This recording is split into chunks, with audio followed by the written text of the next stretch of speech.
بل Times میں خوش آمدید۔ اتراکھنڈ کی حکومت اور پشکر دھامی کی سرکار نے اپنے یہاں مسلمانوں کے خلاف اب تک کا سب سے خطرناک قانون متعارف کرایا ہے۔ اسمبلی سے بل پاس ہو چکا ہے اور 2026 سے یہ بل قانون بن جائے گا، اس پر عمل شروع ہو جائے گا۔ اور اس کو میں سب سے خطرناک قانون اس لیے بتا رہا ہوں کیونکہ اب وہاں کے مسلمان بچوں کے لیے، نئی نسل کے لیے مذہب کی تعلیم حاصل کرنا مشکل ہو جائے گا، بلکہ ناممکن ہو جائے گا۔ اب یہ ہوگا کہ مدرسہ مسلمانوں کا، تعلیم انسٹیٹیوشن مسلمانوں کے زکوٰۃ کی رقم سے مسلمانوں کے مدرسے چلیں گے، لیکن ان مدرسوں میں کیا پڑھایا جائے گا، ان مدرسوں کا سلیبس کیا ہوگا، یہ سرکار طے کرے گی۔ اور سرکار جو سلیبس بنانے کی اجازت دے گی، سرکار جس طرح کی شکشا کی وہاں پرمیشن دے گی، اس میں مذہبی تعلیم شامل نہیں رہے گا۔ مسلمانوں کو مذہبی تعلیم حاصل کرنے کے لیے الگ سے کچھ کرنا پڑے گا، اور یہ سب سے بڑا المیہ ہوگا۔ اور دوسرے لفظوں میں اس کو یوں کہہ سکتے ہیں کہ انگریزوں کے دور میں بھی ایسا نہیں تھا۔ برٹش امپائر میں مسلمانوں کو مذہبی تعلیم حاصل کرنے کے لیے جس طرح کی پابندیوں کا سامنا کرنا پڑا تھا، اس سے زیادہ دشواریوں کا، پابندیوں کا اب اتراکھنڈ کے مسلمانوں کو سامنا کرنا پڑے گا۔ اور یہ پورا معاملہ کیا ہے، کیسے قانون سب سے خطرناک ہے، اس کو ذرا تفصیل سے سمجھے۔ اتراکھنڈ میں جیسے بی جے پی کی حکومت بنتی ہے، پشکر دھامی وہاں کے چیف منسٹر بنتے ہیں، وہ لگاتار مسلمانوں کے خلاف ایک نیا قانون لاتے ہیں۔ جب یونیفارم سول کوڈ کی بات سامنے آئی تو سب سے پہلے اتراکھنڈ میں بل لایا گیا، اس کو نافذ کیا گیا، اور اتراکھنڈ میں یونیفارم سول کوڈ نافذ ہو چکا ہے۔ اسی طرح وقف امینڈمنٹ ایکٹ کا معاملہ سامنے آیا، سپریم کورٹ میں ابھی سنوائی چل رہی ہے، فیصلہ نہیں آیا ہے۔ حکومت نے امید پورٹل لانچ کر دیا اور دیش کے مسلمانوں سے اپیل کی کہ وہ وقف کی جائیداد کو یہاں رجسٹر کرائے، تو اتراکھنڈ کی حکومت نے باضابطہ اس پر عمل کرنا شروع کر دیا۔ ورکشاپ کرائے گئے کہ کیسے اوقاف کے متولیوں کو اپنی جائیداد کو امید پورٹل پر رجسٹر کرانا ہے، جبکہ آل انڈیا مسلم پرسنل لا بورڈ نے اس کا وروଧ کیا، مخالفت کی، اور کہا جب سپریم کورٹ کا بھی فیصلہ آنا باقی ہے اور سپریم کورٹ کی طرف سے انترم روک بھی لگا ہوا ہے اس فیصلے کے کچھ سیکشن پر، تو پھر امید پورٹل لانچ کرنا ہی اللیگل ہے، سپریم کورٹ کا اپمان ہے، اور اتراکھنڈ کی حکومت کو ایسا بالکل بھی نہیں کرنا چاہیے۔ اب آل انڈیا مسلم پرسنل لا بورڈ نے سپریم کورٹ میں پٹیشن بھی فائل کی ہے کہ سرکار کو امید پورٹل لانچ کرنے سے روکا جائے، اس پر پابندی لگائی جائے، اس کو کالعدم قرار دیا جائے۔ اس بیچ میں اتراکھنڈ میں مدرسوں کے خلاف بھی لگاتار پابندیاں لگائی گئی۔ اتراکھنڈ کی سرکار نے کہا کہ اتراکھنڈ میں جتنے مدرسے چلتے ہیں ان تمام مدرسوں کو مدرسہ ایجوکیشن بورڈ کے تحت اپنا اندراج کرانا ہوگا، رجسٹریشن کرانا ہوگا۔ جن مدرسوں کا اتراکھنڈ مدرسہ ایجوکیشن بورڈ کے تحت رجسٹریشن نہیں ہوگا، ان مدرسوں کو جاری نہیں رہنے دیا جائے گا۔ چنانچہ اتراکھنڈ کی حکومت نے 214 سے زیادہ مدرسوں کو سیل کر دیا اور کہا گیا کہ مدرسہ ایجوکیشن بورڈ کے تحت رجسٹرڈ نہیں تھے، اللیگل طریقے سے چل رہے تھے۔ مدرسہ ایجوکیشن بورڈ اتراکھنڈ میں کیا ہے اس کو بھی سمجھے۔ ہندوستان کا جو آرٹیکل 30 ہے اس میں اس بات کی واضح طور پر گارنٹی دی گئی ہے کہ اقلیتوں کو، مائنورٹیز کو اپنا ادارہ قائم کرنے کی اجازت ہے، وہاں وہ اپنی مذہبی تعلیم دے سکتے ہیں، مسلمان، سکھ، کرسچن سبھی کو۔ اس کے علاوہ اسی آرٹیکل میں یہ بھی کہا گیا کہ حکومت کی بھی ذمہ داری ہے کہ مذہبی ایجوکیشن کے فروغ کے لیے، ریلیجس تعلیم کے لیے وہ سبھی کو فنڈ دے، ادارہ کے قیام میں مدد کرے۔ چنانچہ دیش کے الگ الگ علاقوں میں مدرسہ ایجوکیشن بورڈ پایا جاتا ہے۔ یو پی میں مدرسہ ایجوکیشن بورڈ ہے، بہار میں مدرسہ ایجوکیشن بورڈ ہے، اور جس وقت میں اس ویڈیو کو آج بنا رہا ہوں 21 اگست کو، تو بہار کے مدرسہ ایجوکیشن بورڈ کو 100 سال پورے ہو چکے ہیں، اس کا جشن منایا جا رہا ہے، اور وزیر اعلیٰ نتیش کمار وہاں مہمان خصوصی کے طور پر موجود بھی ہیں۔ اگلی ویڈیو میں تفصیل سے بات چیت کریں گے، کیونکہ بہار کا مدرسہ ایجوکیشن بورڈ سب سے مضبوط اور اسٹرانگ مانا جاتا ہے، وہاں سے ٹیچرز کو سیلری دی جاتی ہے، بلڈنگ کی تعمیر کے لیے بھی فنڈ آتا ہے، اور بھی کئی طرح کا فنڈ دیا جاتا ہے۔ اور ان دنوں بلکہ نتیش کمار کے سرکار میں آنے کے بعد سے ہی بہار مدرسہ ایجوکیشن بورڈ کے ٹیچرز کی سیلری وہاں کی اسکول کے ٹیچرز کی سیلری کے تقریباً برابر ہے۔ اتراکھنڈ مدرسہ ایجوکیشن بورڈ سال 2005 میں قائم ہوا، لیکن اتراکھنڈ مدرسہ ایجوکیشن بورڈ سے مدرسہ کو، یا جو مدرسے وہاں رجسٹرڈ ہے، ان کو صرف مڈ ڈے میل دیا جاتا ہے، یعنی دوپہر میں بچوں کو اسکول میں جو کھانا دیا جاتا ہے وہی کھانا مدرسہ کو دیا جاتا ہے۔ اس کے علاوہ نہ تو ٹیچرز کو سیلری دی جاتی ہے، نہ بلڈنگ کی تعمیر کے لیے کوئی فنڈ دیا جاتا ہے، نہ کسی اور طرح کی کوئی رقم دی جاتی ہے، کسی اور طرح سے کوئی مدد کیا جاتا ہے۔ بس اتنا تھا کہ مدرسہ ایجوکیشن بورڈ ہے، ایک حکومت کے تحت ایک ادارہ ہے، کوئی مسلمان اس کا چیئرمین ہوگا، اور مدرسے اس کے تحت رجسٹرڈ ہوں گے، مدرسوں کا سلیبس کیا ہوگا ہوگا وہ مدرسہ ایجوکیشن بورڈ طے کرے گا۔ اسی وجہ سے زیادہ تر مدرسے اتراکھنڈ میں پرائیویٹ تھے۔ جب پشکر دھامی کی سرکار بنی اور کہا گیا کہ مدرسے رجسٹرڈ ہونے چاہیے، اس کا اندراج ہونا چاہیے، تو کچھ مدرسوں نے وہاں رجسٹریشن کرا لیا۔ تقریباً 500 مدرسے اتراکھنڈ میں ایسے تھے جو مدرسہ ایجوکیشن بورڈ کے تحت رجسٹرڈ تھے، اور 450 مدرسے ایسے جن کا اندراج اور رجسٹریشن مدرسہ کے تحت نہیں تھا، لیکن یہ تمام مدرسے زکوٰۃ کی رقم سے چلتے ہیں، مسلمانوں کے پیسے سے چلتے ہیں۔ سرکار سے کوئی مدد نہیں ملتی، مدد اتنی جو صرف مڈ ڈے میل کی تھی۔ بہرحال اتراکھنڈ کی حکومت نے کہا کہ تمام مدرسوں کا رجسٹریشن ضروری ہے۔ جو مدرسے رجسٹرڈ نہیں ہوں گے مدرسہ ایجوکیشن بورڈ کے تحت، انہیں سیل کر دیا جائے گا۔ تو مسلمانوں نے وہاں رجسٹریشن کرانا شروع کر دیا۔ اس کے باوجود 214 مدرسوں کو سیل کر دیا حکومت نے جا کر کے۔ ان میں سے 60-70 مدرسوں کو اب دوبارہ کھولا گیا ہے۔ وہاں اتراکھنڈ ہائی کورٹ میں اس پر سنوائی چل رہی ہے، سپریم کورٹ میں بھی معاملہ پہنچا ہے، جمعیت علماء ہند بھی اس کیس کی پیروی کر رہی ہے۔ یہ سب ہو جانے کے بعد اب اتراکھنڈ کی حکومت نے ایک نیا بل اسمبلی میں پیش کر دیا اور کہا مدرسہ ایجوکیشن بورڈ کو ہی ختم کر دیا جائے گا، اور مدرسوں کا سلیبس کیا ہوگا، وہاں کا تعلیمی نظام کیا ہوگا، وہ سرکار طے کرے گی۔ چنانچہ ابھی حال ہی میں اسمبلی کا سیشن شروع ہوتا ہے، وہاں نیا بل انٹروڈیوس کرایا جاتا ہے، مائنورٹی ایجوکیشن انسٹیٹیوشن بل 2025، اور اس میں کہا گیا کہ جو مدرسہ ایجوکیشن بورڈ پہلے سے چل رہا تھا وہ اب ختم ہو جائے گا۔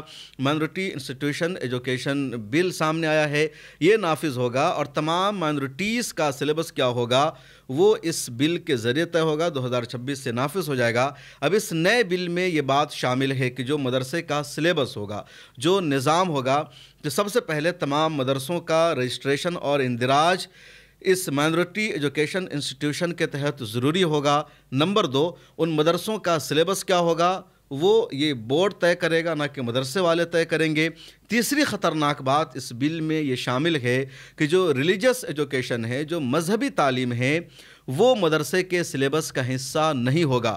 اگر کوئی مدرسہ اپنے بچے کو ایجوکیشن دینا چاہتا ہے مذہب کی، ریلیجن کی، تو جو مدرسے کا سلیبس ہے اس سے ہٹ کر خارجی ٹائم میں یا ایکسٹرا ٹائم میں دین کی، مذہب کی تعلیم دی جا سکتی ہے مدرسہ میں۔ جو مدرسے کا پرائم ٹائم ہوگا، جو پرائم سلیبس ہوگا، اس میں ریلیجس اور مذہبی تعلیم شامل نہیں ہوگی۔ اس کے علاوہ اس بل میں بات بھی شامل ہے کہ جو مذہبی فنکشن ہوتے ہیں مدرسے میں، تو وہاں بچوں کو اس کو اٹینڈ کرنے کے لیے فورس نہیں کیا جائے گا۔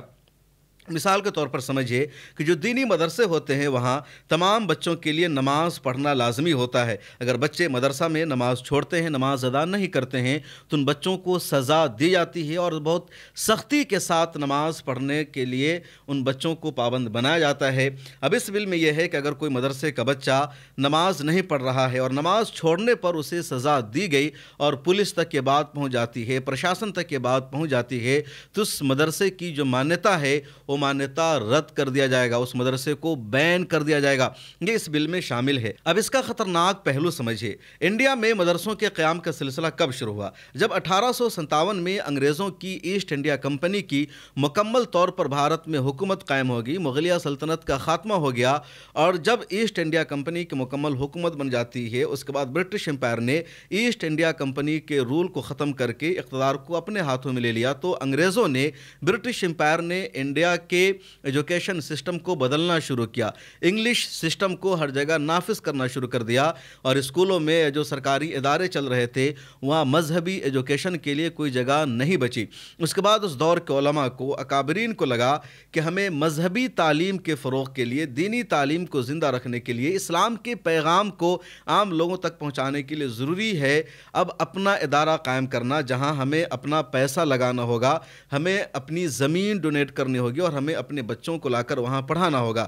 تو اس طرح 1866 میں دارالعلوم دیوبند قائم ہوا، دوسرے ادارے ملک بھر میں قائم ہوئے، اور آزادی کے بعد یہ سلسلہ باقی رہا۔ آزادی کے بعد آئین کے آرٹیکل 30 میں ضرور کہا گیا کہ مسلمانوں کو، تمام مائنورٹیز کو اپنا مذہبی ادارہ قائم کرنے کی اجازت ہوگی۔ اس آئین میں یہ بھی کہا گیا کہ سرکار کو بھی ایڈ دینا ہوگا، مدد کرنی ہوگی، لیکن مسلمانوں نے یہ کہا کہ ہم اپنی مذہبی تعلیم اپنے پیسے پر حاصل کریں گے، بس ہمارے مدرسے باقی رہنے چاہیے، اس کے ساتھ چھیڑ چھاڑ نہ ہو۔ مدرسوں کا سلیبس کیا ہوگا، ایجوکیشن کا سسٹم کیا ہوگا، یہ مسلمان خود طے کریں گے۔ چنانچہ اس وقت انڈیا میں ہزاروں لاکھوں کی تعداد میں دینی مدرسے چلتے ہیں، سبھی مسلک کے ادارے ہیں، اور وہ مدرسے زکوٰۃ کی رقم سے چلتے ہیں، صدقے کی رقم سے چلتے ہیں، یا مسلمان اپنا پیسہ لگاتے ہیں